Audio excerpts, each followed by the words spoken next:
been around for a while, you know that we're walking through this book of Ephesians together. We've knocked out 4 chapters, but if you are new, we started this back in January, and now we're in chapter 5. We're looking at verses 1 to 14 today, but what you need to know on the front end is that I was very tempted not to teach today's text, at least not teach it today.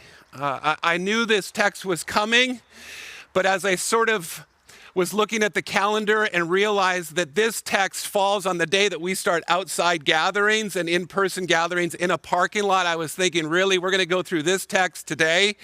And the reason why I say that is because these 14 verses contain some really hard topics.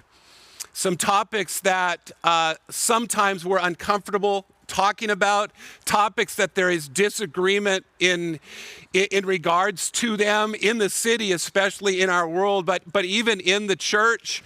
And so I was hesitant. I just freely admit that. Like I said, tempted not to maybe start with something easier. But as I spent time in these verses, thinking through them, meditating on them, I began to get very convicted over the realization and just very certain over the realization of how important these verses are today, especially today. And I'm not talking just about this Sunday, but about the day in which we live. Because in our world today and in the church, there's just so much confusion and there's so much misinformation and lack of coherency found in the topics that come up in these 14 verses. Then you add on top of that the warp speed that today's moral and sexual revolution is on, and it becomes even more imperative that at least we bring clarity in the church to these topics.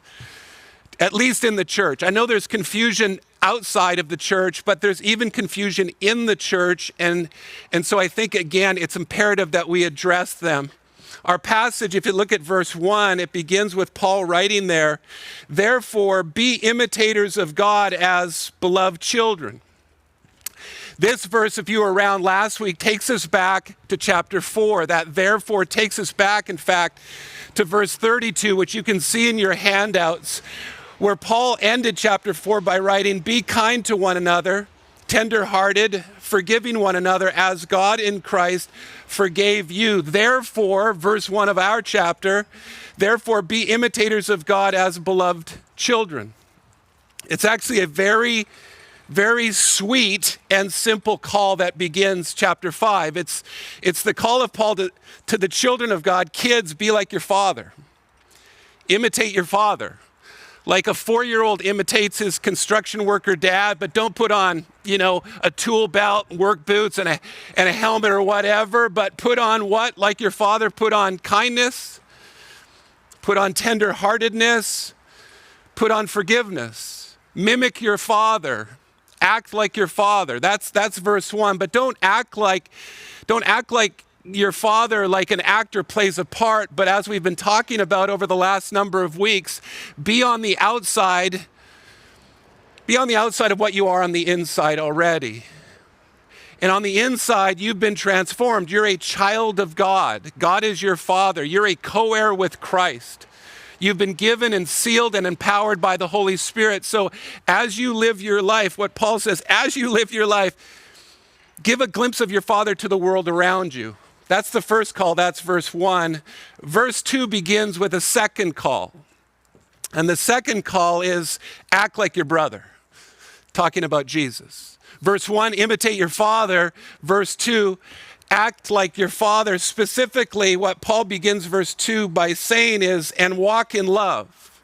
So imitate your father and walk in love. That's the second call, which is a great call. In fact, this call in verse 2 is something that everybody in this city would agree with.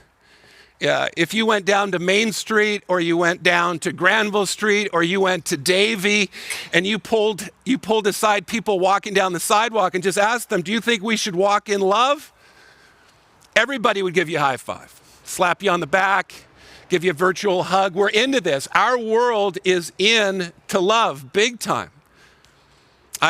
I drive by some graffiti a couple times a week that has on this concrete block, the purpose or the meaning of life is love. A big popular adage in Vancouver is love, whatever that means, but love is love.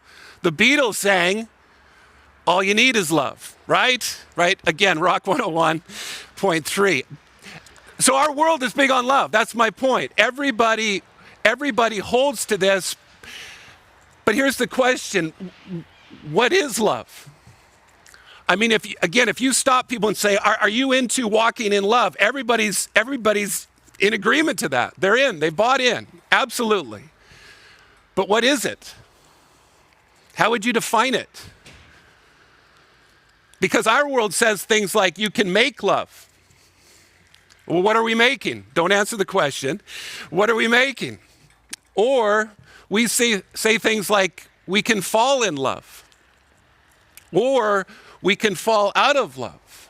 So what are we falling into and what are we falling out of exactly? So what is it? Well, the Bible helps. The Bible, specifically the New Testament, actually offers 4 different words to describe different aspects of love. C.S. Lewis wrote a book called The Four Loves. He smoked his pipe, he drank his brandy, and he wrote a great book, I commend it to you, called The Four Loves. What are the 4 loves? Well, the first one is a love called storge. This is a familial love.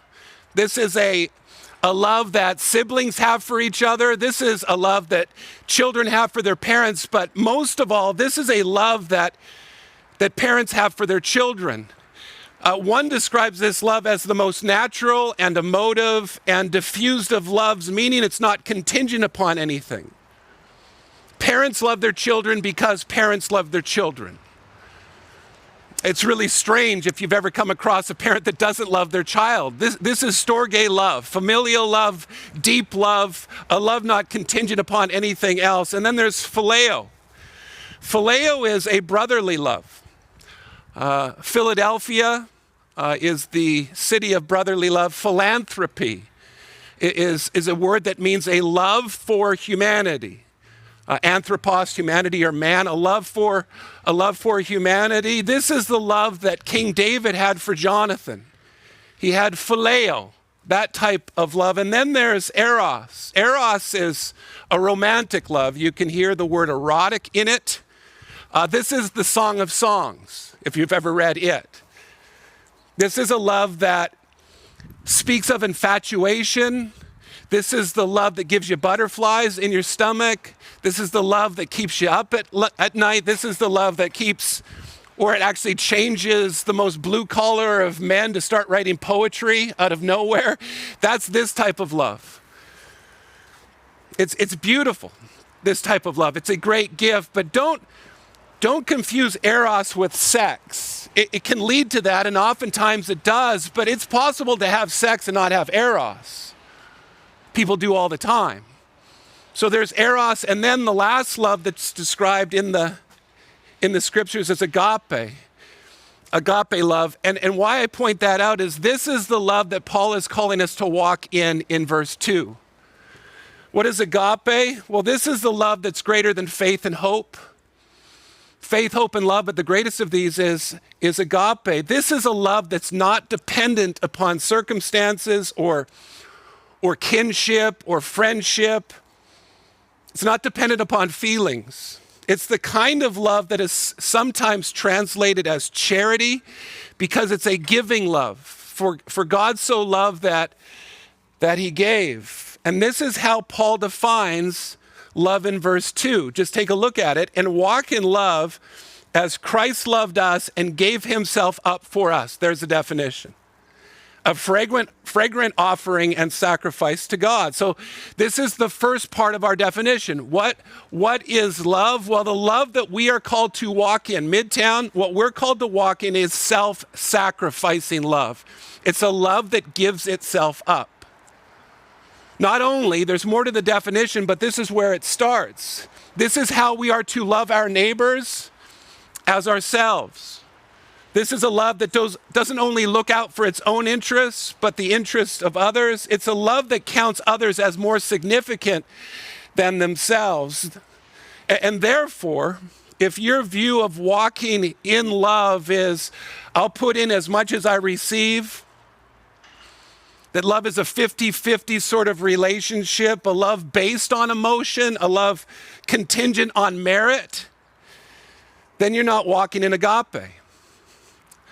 Agape is not a natural love, but a love that must be poured into us, for it's a love not only for our friends, but our enemies too.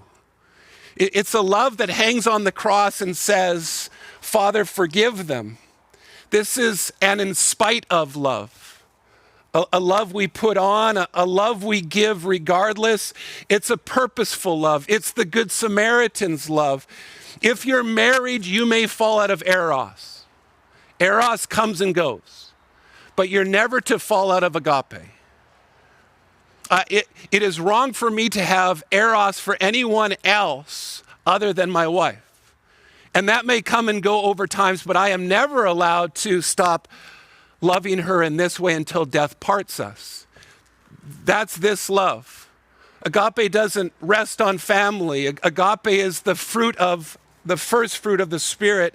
It doesn't rest on friendship. It doesn't rest on romance. This is the love that is the antithesis of the love that people talk about falling out of. We don't have that option. We are to put this on. We are to walk in it always. It's built on self-sacrifice, and it comes by way of Jesus in us. John, one of the apostles, the apostle that is referred to as the one Jesus loved, probably the closest disciple to Jesus, he writes in 1 John 3:16, by this we know love. Like, we don't have to guess. We know love. Why? That Jesus laid down his life for us. So there it is, self-sacrifice. And we ought to lay down our lives for our brothers and sisters. Midtown, this is love. Love, by definition, is self-sacrificing. But second, if you're taking notes, second, love is pure. Take a look at verse 3.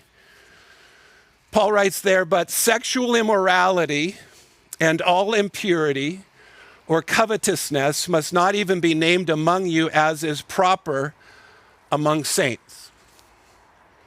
In what is commonly referred to as the love chapter, which is 1 Corinthians chapter 13, you can read this in your handouts.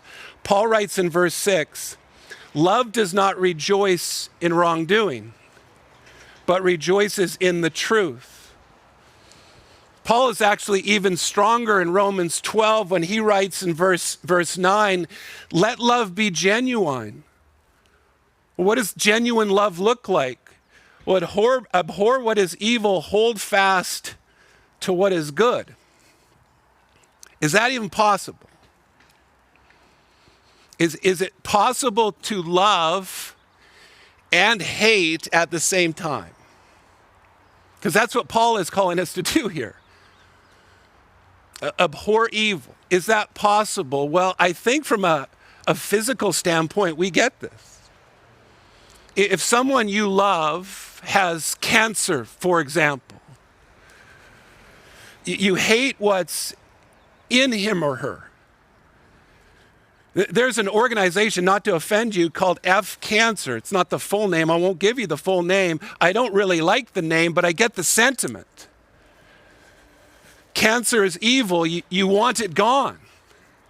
It's doing something destructive to someone you love, and you want it to end. And that's Paul's point. Love that's genuine hates what destroys people we love. And therefore, love is not the absence of standing up for what is true and pointing out what is false. Love does not look the other way. Looking the other way is oftentimes so self-serving and masked in something commendable. It's not an expression of love to applaud and affirm all things lived out in others or ourselves. In fact, like a parent who warns a child of a behavior that's dangerous and will lead to hurt and pain, it's not only not unloving to do that, but a great demonstration of love and care for doing that. In Paul's first letter to Timothy, 1 Timothy, in chapter 1, he begins that letter by telling Timothy, man, you're a pastor in this church. There are people in your church that are teaching false doctrine.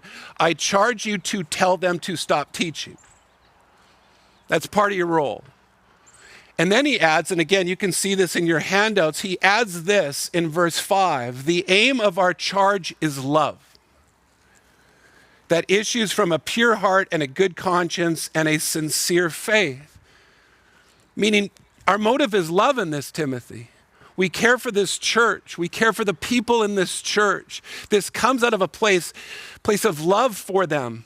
We don't like what they're doing, but we love them, so speak into their lives. So going back to our text and using that 1 Corinthians 13:6 verse, the love that doesn't rejoice that love that doesn't rejoice includes, as we see in verse 3, sexual immorality and all impurity and covetousness. This is not an exhaustive list, but it's a hugely relevant one for the people living in Ephesus. Ephesus was the center for the temple of Diana. She was the goddess of fertility and harvest.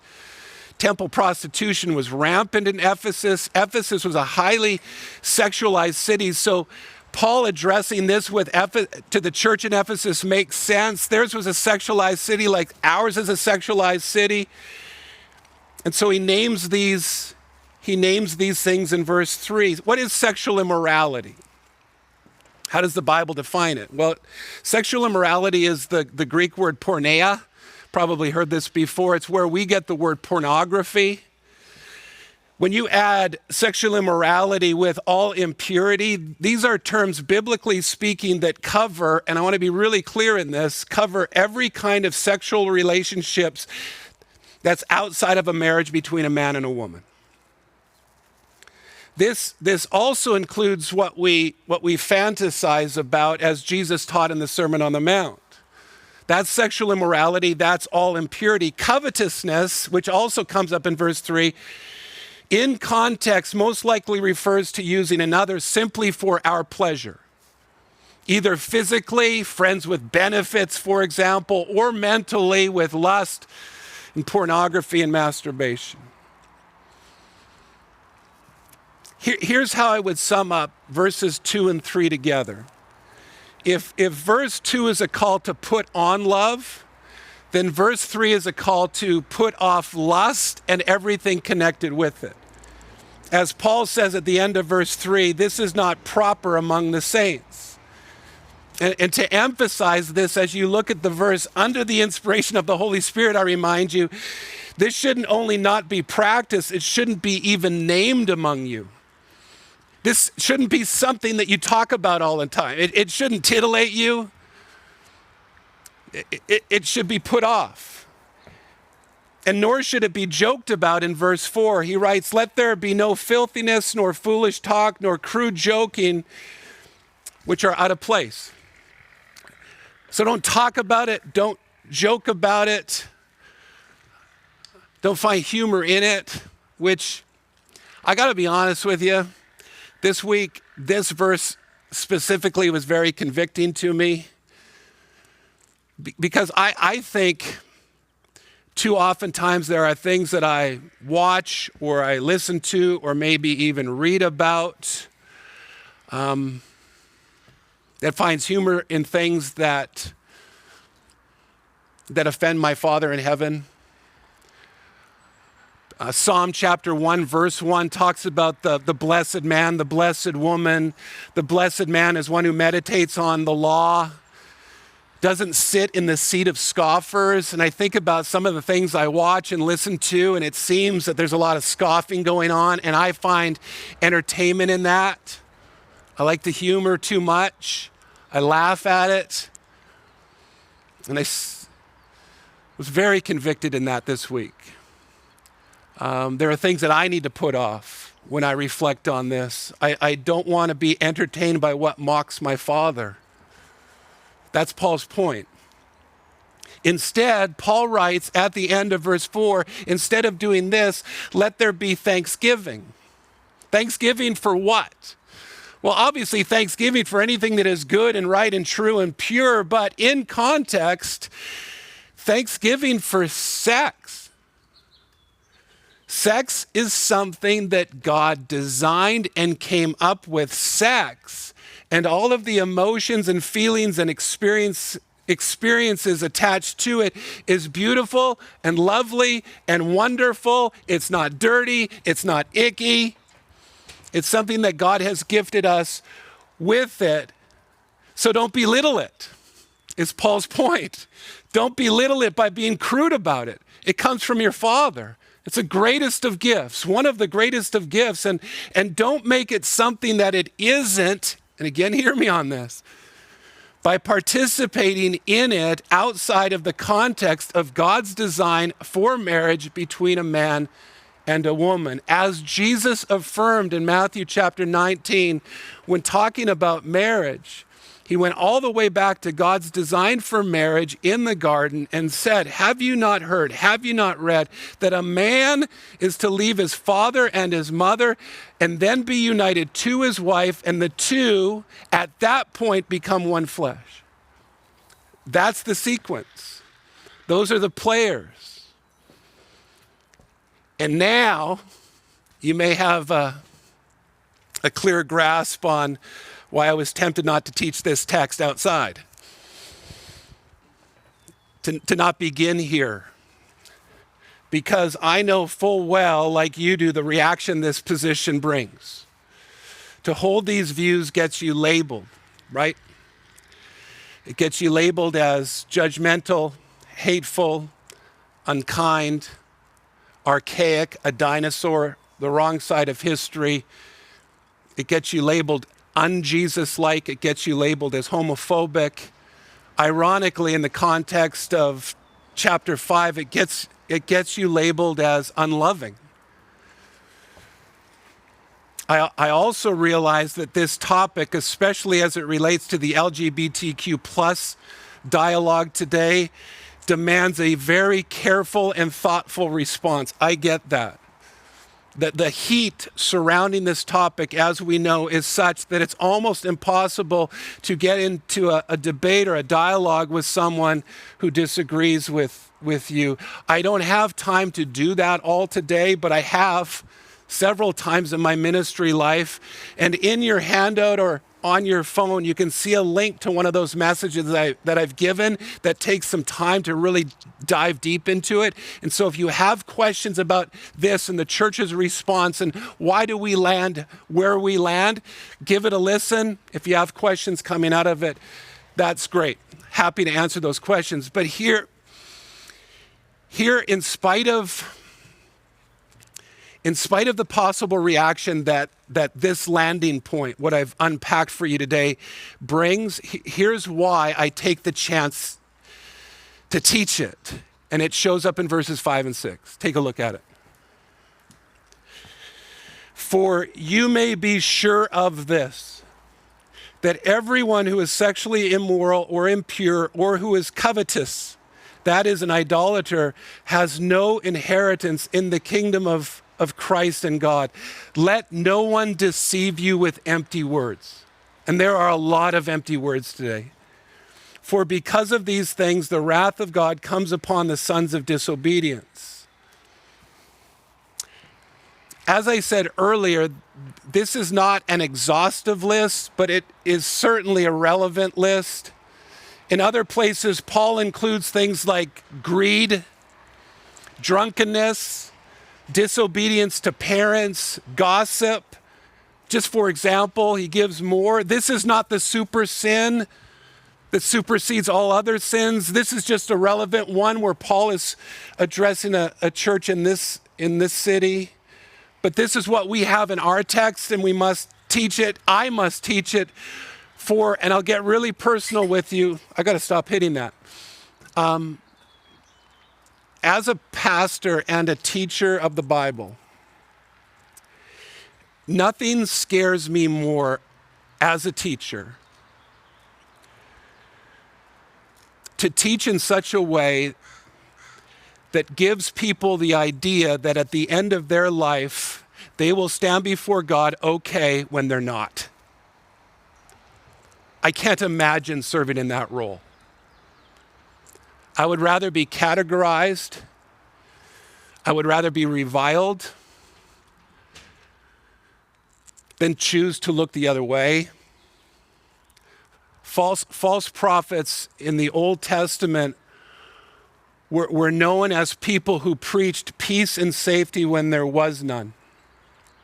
I do not want to be one who speaks into people's life peace and safety when there isn't any. So that's why. Because verses 5 and 6 and verses like them give me pause. And as I said, I'm willing to be reviled and persecuted and have all kinds of evil uttered against me than to play that role. I just can't do it. You see, the reality is, Midtown, as we go through chapter 5 and we hear what Paul is saying to that church and trying to take what we have to implement and realize in ours, is that love that is sacrificial, love that is pure, doesn't remove the possibility of persecution. In fact, oftentimes it invites it. The purest of all lovers went to the cross. And we must pick up our crosses as well. And when we are persecuted, how should we respond to the persecution? With more love, with more agape. We must also remember in this discussion of love that we are to love God first. That's the first commandment. We are to love God with all of our heart, soul, mind, and strength. And there's no way that we can say that we love God if we won't carry out the word that he has given us. If you love me, Jesus said, you will keep my commandments.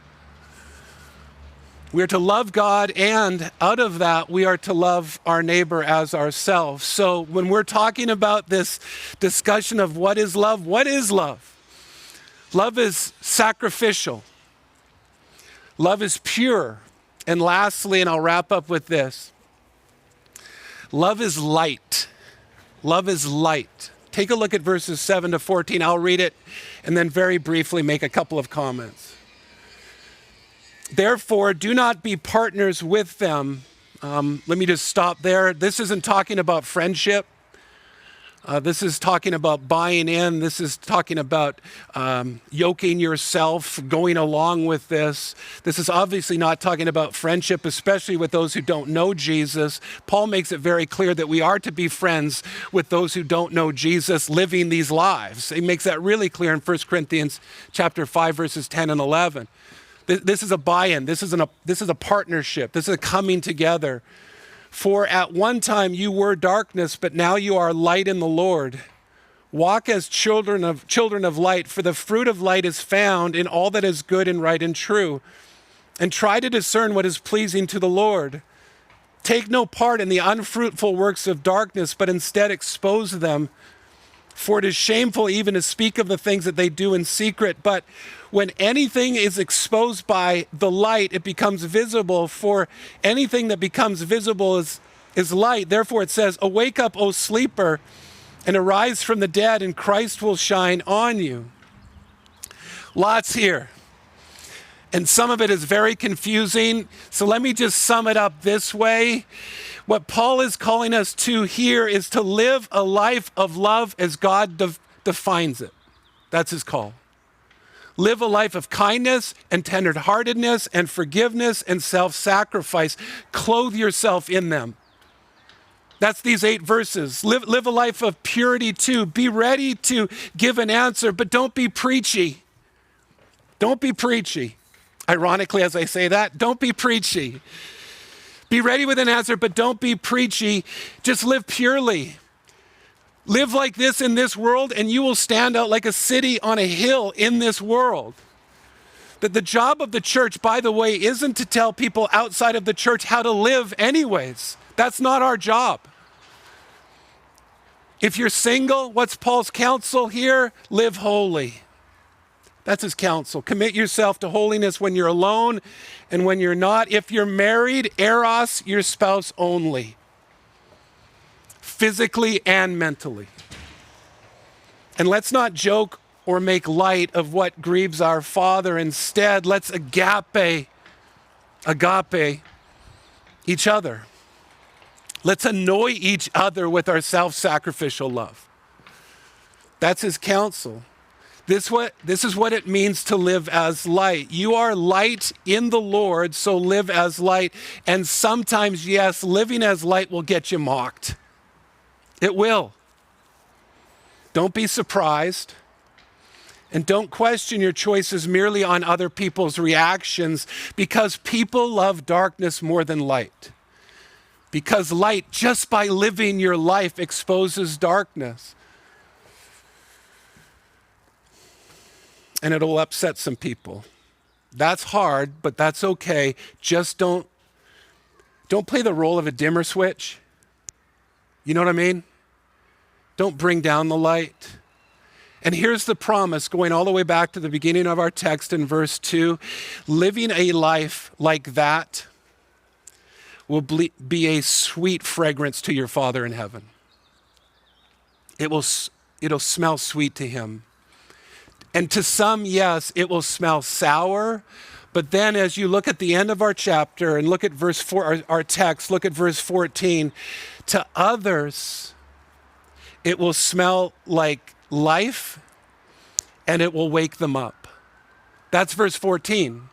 If you live like light, if you love like this, if you live purely, if you do this, you will shine bright, and it will come across to at least some people who right now are sleeping, and it will wake them up.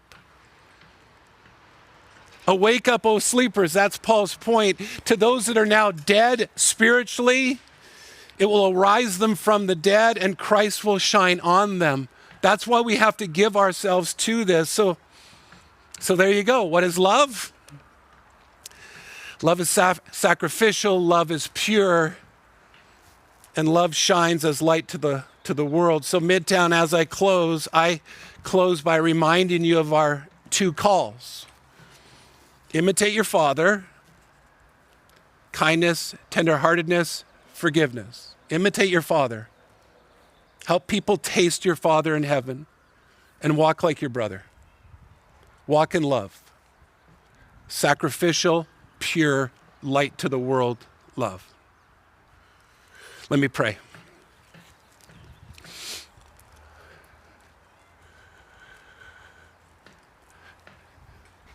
Father, as I look to the North Shore Mountains from here and see the beauty, reminded of the beauty of them, and you spoke and those leapt into existence, we are reminded of your majesty and your power and your greatness, that you reached down to us by way of your Son, that you came to us by way of your Son, and consider us and love us is amazing. It's amazing. That you call us, that you've called us to partner in your kingdom in this city is amazing as well. Jesus, we are your body in this city. You're not here physically, but you are here by way of your body. You the head, we the body. And you've given us clarity in terms of what we are to do in this world. We are to live in a way here in Vancouver that gives people glimpses of who your Father is and who you are. It's hard to do this, though. In this city, like Ephesus 2,000 years ago, it's hard. So we desperately need your help by way of your Spirit that you sent. So empower us. Stir our affections so our love for you will be so great that we can't help but share you with others. So empower us, stir our affections, and help us not to shrink back. Help us to love well, even though it's not always responded to in kind. Help us in that. And help us to taste opportunities, experience opportunities with people who are living in the dark and need light shone into their lives. So I pray that you give us opportunities. Help us be people who are ready for them, anticipating them. I pray for the glory of your name. For the glory of your name. We love you. We thank you for today. I thank you for this body. It's so good being with people. So I thank you for this time, and I pray for these things. Thank you for these things in Jesus' name. Amen.